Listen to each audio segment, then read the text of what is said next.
Welcome to Bosco Campus Vision. This is Rani, Assistant Professor, PG Department of Commerce, Don Bosco College, Kottayam. The last class we discussed what are the objectives of departmental accounting. Today we are going to discuss advantages of departmental accounting or importance, needs or purpose of departmental accounts. First advantages is ascertainment of profitability. The profitability of each department helps the management for taking decisions as to whether to drop a department or add a new one. അപ്പോൾ first one ascertainment of profitability ആണ്. നമുക്കറിയാം നമ്മുടെ departmental accounts prepare ചെയ്യുന്നത് വഴി ഓരോ ഡിപ്പാർട്ട്മെൻറ്റിനും എത്രത്തോളം profit ഉണ്ട് എന്നത് നമുക്ക് അസർട്ടൈൻ ചെയ്യാനായിട്ട് സാധിക്കും.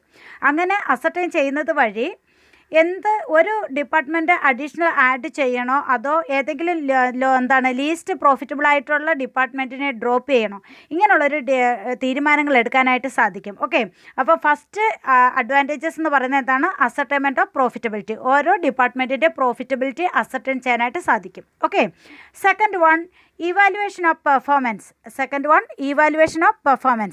The trading result of each department helps to evaluate the performance of each department.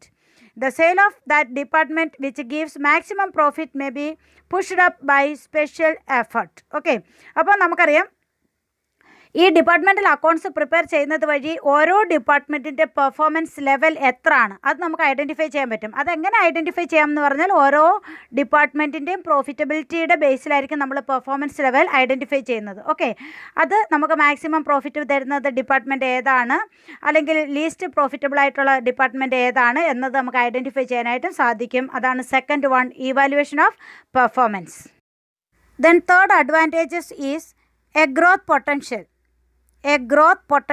The growth potential of a department can be evaluated by having comparison with the other departments. That means the growth potentiality of a department can be evaluated by comparing the various departments in the business ആണ്. ഒരു business യൂണിറ്റിലുള്ള എത്ര departments ഉണ്ടോ അത്രയും ഡിപ്പാർട്ട്മെൻറ്റ്സിനെ compare ചെയ്തിട്ട് ഓരോ ഡിപ്പാർട്ട്മെൻറ്റിൻ്റെയും growth potentiality എത്രത്തോളം ഉണ്ട് എന്നത് നമുക്ക് ഐഡൻറ്റിഫൈ ചെയ്യാനായിട്ട് സാധിക്കും. Then next one, information to stakeholders ആണ്. The stakeholders like shareholders, investors, creditors, bankers etcetera can be provided with more detailed information. അപ്പം more detailed information can be provided to ആർക്കൊക്കെയാണ്? Share holders, investors, creditors, bankers, etc. Okay. The next one, developing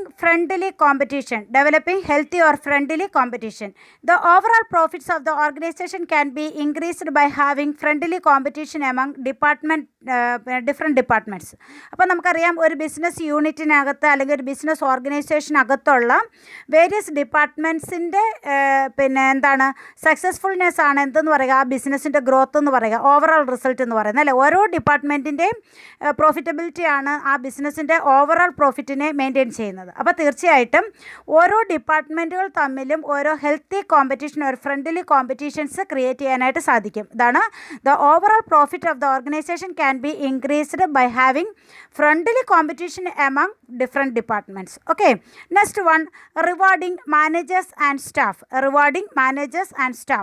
The departmental managers and staff can be suitably rewarded on the basis of the departmental profits. ആ departmental പ്രോഫിറ്റിൻ്റെ ബേസിൽ. അപ്പോൾ ഒരു healthy competition വന്നു കഴിയുമ്പോൾ അല്ലെങ്കിൽ അവർക്ക് ഇങ്ങനെ ഒരു റിവാർഡ് കൊടുത്തു കഴിയുമ്പോൾ അവർക്ക് നമ്മുടെ ഡിപ്പാർട്ട്മെൻറ്റ് ആയിരിക്കണം കുറച്ചും കൂടി മെച്ചം, അല്ലെങ്കിൽ നമ്മുടെ ഡിപ്പാർട്ട്മെൻറ്റ് ആയിരിക്കണം കുറച്ചും കൂടി പ്രോഫിറ്റബിൾ എന്നൊരു ചിന്ത ആർക്ക് വരും?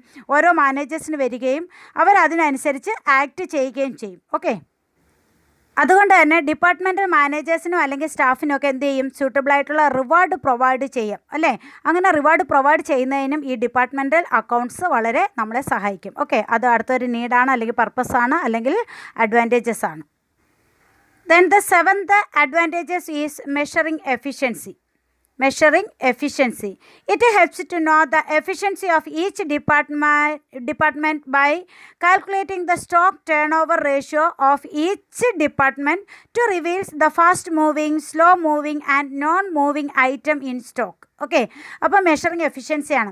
നമ്മുടെ ഓരോ ഡിപ്പാർട്ട്മെൻറ്റിലുള്ള മെറ്റീരിയൽ സപ്പോസ് അല്ലെങ്കിൽ ഫിനിഷ്ഡ് ഗുഡ്സ് ആയിക്കോട്ടെ, അതെങ്ങനെ നമ്മൾ മൂവ് ചെയ്യുന്നു, ഫാസ്റ്റ് മൂവിങ് ആണോ, സ്ലോ മൂവിങ് ആണോ, അതോ നോൺ മൂവിങ് ആണോ എന്നുള്ളത് നമുക്ക് എന്ത് ചെയ്യാൻ പറ്റും, ഐഡൻറ്റിഫൈ ചെയ്യാനായിട്ട് സാധിക്കും. അങ്ങനെ അതിനെ മെഷർ ചെയ്തുകൊണ്ട് ഒരു ബിസിനസ്സിൻ്റെ എഫിഷ്യൻസി എത്രത്തോളം ഉണ്ട് എന്ന് നമുക്ക് മെഷർ ചെയ്യാനായിട്ട് സാധിക്കും. എന്താണ്, it helps to know the efficiency of each department by calculating stock turnover ratio.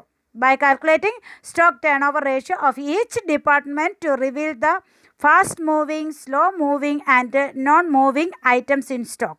Okay. Then next one, future planning. That is the 8th advantages is future planning. The information provided by departmental accounts may helpful to management for future intelligent planning and control. Okay.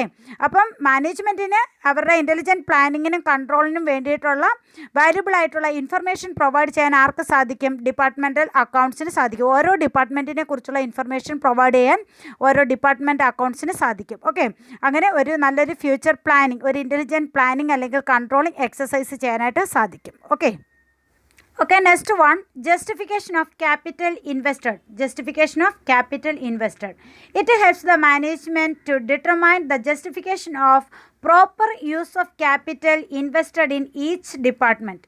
ഓരോ ഡിപ്പാർട്ട്മെൻറ്റിലും നമ്മൾ invest ചെയ്തിരിക്കുന്ന capital, അതിൻ്റെ profitability അല്ലെങ്കിൽ അത് എന്താണ്, നല്ലതാണോ, justified ആണോ, നമ്മളിപ്പം എ സെക്ഷനിൽ ഇട്ടത് ആണോ നല്ലത്, അതോ ബി സെക്ഷനിലാണോ, ജസ്റ്റിഫൈഡ് ആയിട്ടുള്ളൊരു സെക്ഷനിൽ തന്നെയാണോ അല്ലെങ്കിൽ ഒരു ഡിപ്പാർട്ട്മെൻറ്റിൽ തന്നെയാണോ നമ്മൾ ക്യാപിറ്റൽ ഇൻവെസ്റ്റ് ചെയ്തിരിക്കുന്നത് എന്നത് ഐഡൻറ്റിഫൈ ചെയ്യാനായിട്ട് സാധിക്കും.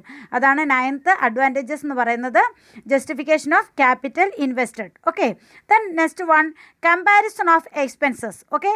നമ്മൾ നേരത്തെ പറഞ്ഞതുപോലെ തന്നെ എഫിഷ്യൻസി മെഷർ ചെയ്യുമെന്ന് പറഞ്ഞു, പ്രോഫിറ്റബിലിറ്റി മെഷർ ചെയ്യുമെന്ന് പറഞ്ഞു. അതുപോലെ തന്നെ നമുക്ക് ഓരോ ഡിപ്പാർട്ട്മെൻറ്റിലുണ്ടാകുന്ന എക്സ്പെൻസസിനെയും എന്ത് ചെയ്യാൻ പറ്റും, കമ്പയർ ചെയ്യാനായിട്ട് സാധിക്കും.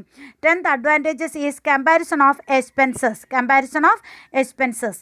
Departmental accounts helps to have comparison of various expenses of each department with the previous period or with the other department of the same concern. ഒരു ബിസിനസ് യൂണിറ്റിൽ തന്നെ മറ്റുള്ള ഡിപ്പാർട്ട്മെൻറ്റുകളുമായിട്ട് നമ്മുടെ എക്സ്പെൻസസിനെ കമ്പയർ ചെയ്യുകയോ അല്ലെങ്കിൽ പ്രീവിയസ് പീരീഡുമായിട്ട് ലാസ്റ്റ് ഇയറുമായിട്ട് എന്ത് ചെയ്യാൻ പറ്റുക, എക്സ്പെൻസസിനെ കമ്പയർ ചെയ്യാനൊക്കെ നമുക്ക് എവിടെ പോസിബിളാണ്, ഡിപ്പാർട്ട്മെൻറ്റൽ അക്കൗണ്ടിങ്ങിൽ പോസിബിളാണ്. അപ്പോൾ ഒരു കമ്പാരിസൺ ഓഫ് എക്സ്പെൻസസ് എവിടെ പോസിബിളാണ്, ഡിപ്പാർട്ട്മെൻറ്റൽ അക്കൗണ്ട്സ് പ്രിപ്പയർ ചെയ്യുന്നത് വഴി സാധ്യമാണ്. ഇതാണ് ലാസ്റ്റ് എന്തെന്ന് പറയുക, അഡ്വാൻറ്റേജസ് എന്ന് പറയുന്നത്. Okay. So there R 10 advantages of departmental accounting. 10 advantages, need, purpose or importance of departmental accounting. Okay. Dear students, watch the videos carefully and write the assignment questions like, what are the advantages or importance or need or purposes of departmental accounting? What are the advantages of departmental accounts?